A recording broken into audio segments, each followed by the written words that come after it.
రాజన్న సిరిసిల్ల జిల్లా కేంద్రంలో స్థానికులను రుక్వేర్ భరత్ గ్యాస్ సిలిండర్ల గోదాం కంటి మీద కునుకు లేకుండా చేస్తోంది.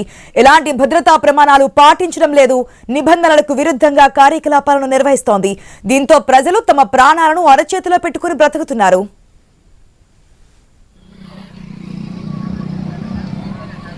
జనావాసాల మధ్య గోదాం నిర్వహిస్తుండడంపై స్థానికులు ఆగ్రహం వ్యక్తం చేస్తున్నారు. ఒక చిన్నపాటి ప్రమాదం జరిగినా అది పెను విధ్వంసానికి దారితీసే అవకాశం ఉందని ప్రజలు ఆందోళన చెందుతున్నారు. అత్యంత రద్దీగా ఉండే ప్రాంతంలో ఈ గ్యాస్ గోదాం ఉంది. దీనికి సమీపంలోనే గురుకుల పాఠశాలలు, వైద్య విద్యార్థులు నివసించే హాస్టళ్లు, వందలాది కుటుంబాలు నివసిస్తున్నారు. ఇక్కడ నిత్యం సిలిండర్ల లోడింగ్, అన్లోడింగ్ జరుగుతూ ఉంటుంది.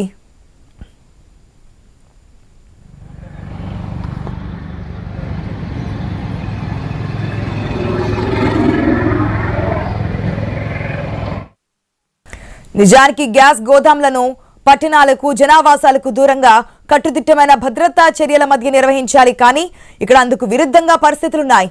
చుట్టూ ఇళ్లు, పాఠశాలలు, ప్రజల రాకపోకలతో రద్దీగా ఉండే ప్రాంతంలో గోదామును నెలకొల్పడం వెనుక ఎవరి ప్రోత్సాహం ఉందన్న ప్రశ్నలు ఉత్పన్నమవుతున్నాయి.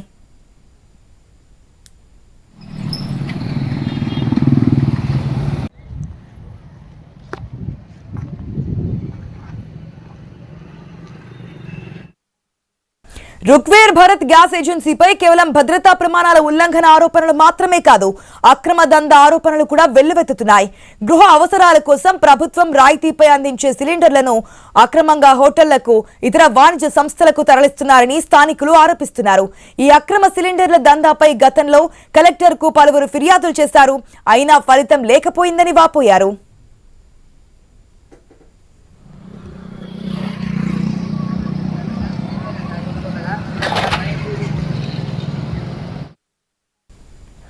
ఈ దందాకు మరో కోణం కూడా ఉంది. పెద్ద గ్యాస్ సిలిండర్ల నుండి చిన్న గ్యాస్ సిలిండర్ బుడ్డల్లోకి గ్యాస్ ను అక్రమంగా నింపే ప్రక్రియ నిరంతరాయంగా సాగుతోందని స్థానికులు ఆరోపిస్తున్నారు. అక్రమంగా రీఫిల్ చేసి ప్రజల నుంచి అధికంగా డబ్బులు వసూలు చేస్తున్నారు. ఇది ప్రజలను నిలువునా దోపిడీ చేయడమే కాకుండా అత్యంత ప్రమాదకరమైన పని. ఇలా చేసేటప్పుడు సరైన భద్రతా పరికరాలు, నిబంధనలు పాటించకపోతే చిన్నపాటి నిప్పురవ్వ కూడా పెను విధ్వంసానికి దారితీస్తోంది.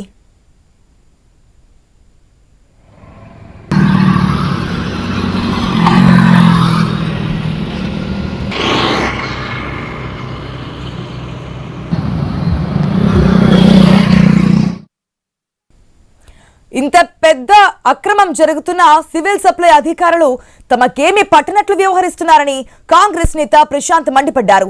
తక్షణమే ఈ గోదామును ఇక్కడి నుంచి తరలించాలని డిమాండ్ చేశారు.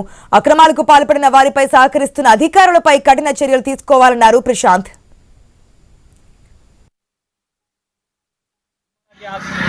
ఏజెన్సీ అని ఎటువంటి అనుమతులు లేకుండా కరీంనగర్లో ఉన్నటువంటి దీని యొక్క ఏజెన్సీ నుంచి ఇక్కడ ఇతర ప్రాంతాలకు, వినియోగదారులకు రావాల్సినటువంటి సిలిండర్స్ ఇక్కడ లోడు దించి అనుమతులు, ఎటువంటి ఫైర్ సేఫ్టీ కానీ ఎటువంటి అనుమతులు కానీ లేకుండా ఇక్కడ నుంచి డిస్ట్రిబ్యూట్ చేయడం జరుగుతుంది.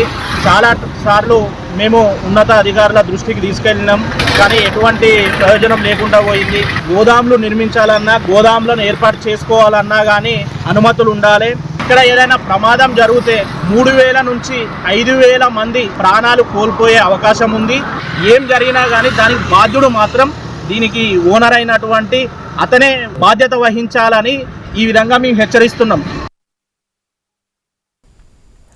అధికారుల నిర్లక్ష్యం వెనుక ఏమైనా ప్రయోజనాలు ఉన్నాయా అన్న సందేహాలు ప్రజల్లో వ్యక్తమవుతున్నాయి. సిలిండర్లలో గ్యాస్ పరిమాణం, ధరలు, వినియోగంపై నిఘా పెట్టాల్సిన అధికారులు తమ విధిని విస్మరించడం వల్లనే ఇలాంటి దందాలు జోరుగా సాగుతున్నాయన్నది ప్రజల వాదన. ఈ అక్రమ గోదాంను మూసివేయాలని, నిందితులపై నిర్లక్ష్యంగా వ్యవహరించిన అధికారులపై కఠిన చర్యలు తీసుకోవాలని స్థానికులు కోరుతున్నారు. ఈ వార్త విస్తృతంగా ప్రచారం చేయడంతోనైనా అధికారుల కళ్ళు తెరుస్తాయేమో చూడాలి మరి.